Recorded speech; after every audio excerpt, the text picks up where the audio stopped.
বড় চাচা মারা যাওয়ার পর আবার নতুন কাহিনী শুরু হলো। উনি কান্না করেন শুধু বাবাকে দেখলে। আমার বাবা যখন স্কুলে যায় কিংবা বাজারে যায় তখন ওনার কোনো কান্না থাকে না। বাবা ঘরে আসলে ওনার কান্না শুরু হয়। কি এক আজব অবস্থা। চাচা মারা যাওয়ার 10 দিনও পার হয়নি, আমার নানুদের নিয়ে আসে আমার বাবা।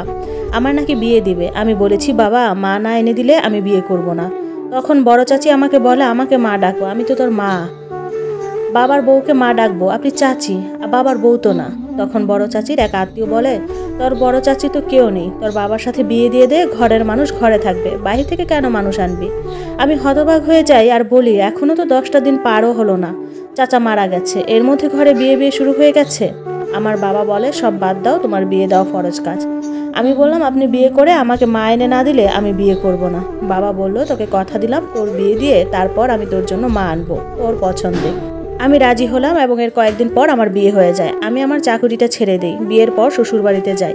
দিনগুলো ভালোই কাটে, ওনারা ভালো মানুষ ছিলেন আলহামদুলিল্লাহ। আমার স্বামী অনেক ভালো মানুষ ছিলেন, আমাকে ভালোবাসার কোনো কমতি রাখতেন না।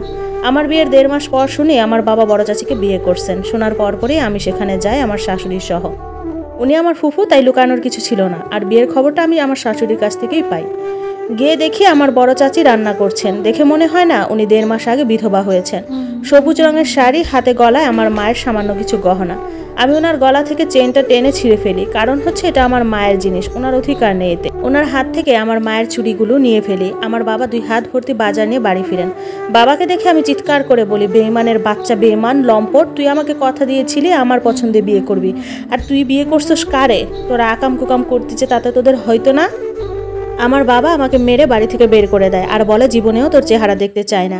আমি গ্রামের মেম্বার চেয়ারম্যানদের নিয়ে বিচার বসাই। বিচারে ছিছি করা ছাড়া তাদের আর কিছুই করার ছিল না, কারণ ওনার জীবন, ওনার যাকে ইচ্ছে বিয়ে করতে পারেন, সেখানে বাধা দেওয়ার কেউ নেই, এবং ওনার বাড়ি যাকে ইচ্ছা উনি রাখবেন।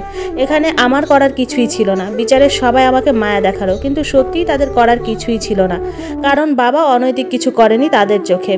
বিচার বসানোর পর চিরতরে আমার বাবার বাড়ি যাওয়া বন্ধ হয়ে গেল। এরপর বাবা আর আমার কোনো খোঁজ খবর নিতেন না। আমার শাশুড়ি এবং আমার স্বামী বললেন এসব বিষয় আর না জড়াতে। এর মধ্যে আমি গর্ভবতী হলাম।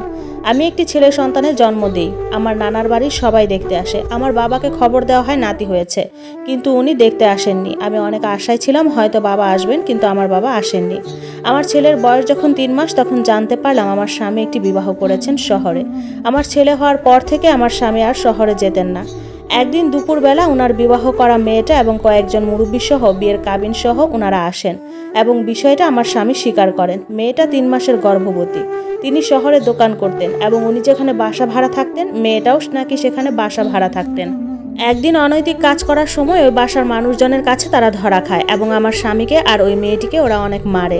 পরে বিয়ে করিয়ে দেয় আর তারা ওখানেই সংসার করত। আমার স্বামীর সাথে তার সুখের সংসারই ছিল।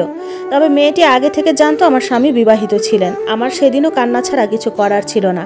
আমার স্বামী পায়ে ধরে মাফ চেয়েছিল। আমার মাফ চেয়ে হবেটা কি আর, কারণ যা হওয়ার হয়ে গেছে। আর মেয়েটাকে ডিভোর্স দেওয়া পসিবল না, কারণ মেয়েটা এখন গর্ভবতী।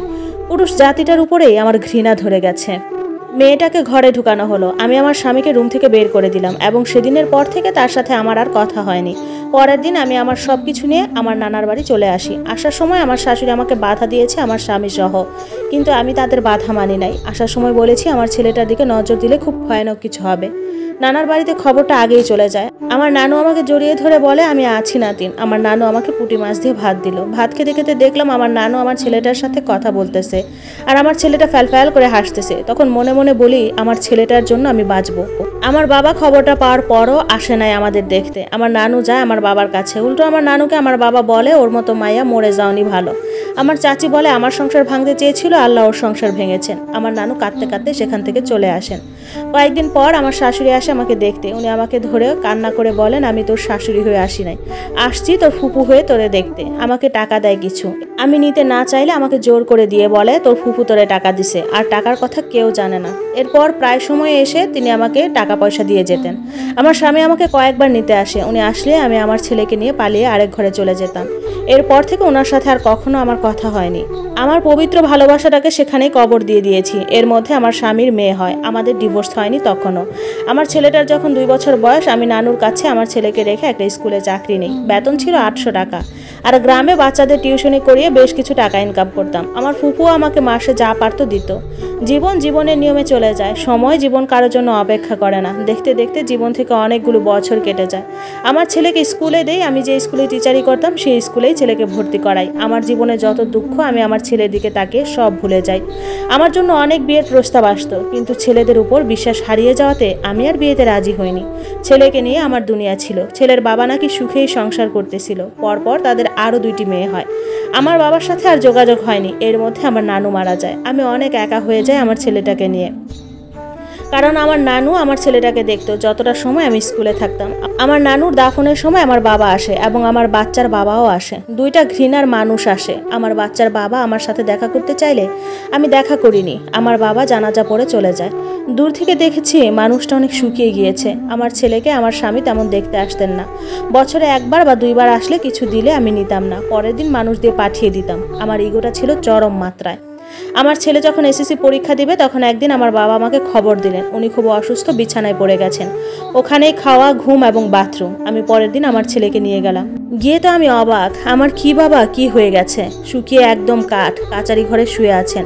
কাচির এক সাইডে ওনাকে রেখেছেন এবং ওনার শরীর থেকে মলমূত্রের গন্ধে অবস্থা খারাপ, মারা যাওয়ার অবস্থা। আমি আর আমার ছেলে বাবাকে কোনো রকমে গোসল করিয়ে হাসপাতালে নিয়ে গেলাম এবং সেখানে 7 দিন রাখলাম। তখন আমার ছেলের এসএসসি পরীক্ষা। বেচারা ভালো করে পড়তেও পারে নাই, কারণ তখন ঘরের সব কাজ সে করত। আমার সাথে রাতে হাসপাতালে থাকতো এবং আমার জন্য ভাতও নিয়ে আসতো। আমার ছেলেটা আমার বাপ ছিলেন, আমাকে কন্যার মতো আগলে রাখতো। গর্বে বুক ফুলে যেত আমার জীবনটা সার্থক মনে হতো। বাবা মেডিকেলে 7 দিন ছিলেন। এই 7 দিনে ওনাকে কেউ দেখতে আসেন নাই, ওনার বিয়ে করা বউটাও না। বাবা সুস্থ হওয়ার পরে বললেন আমাকে অনেক মারতো, খেতে দিত না, চিকিৎসাও করতো না। আমার জায়গা সম্পদ সবও লিখে নিয়েছে। আমি মা শূন্য হাতে তোর কাছে আসছি, আমাকে মাফ করে দিস। আমি বাবাকে আমার বাড়িতে নিয়ে আসলাম।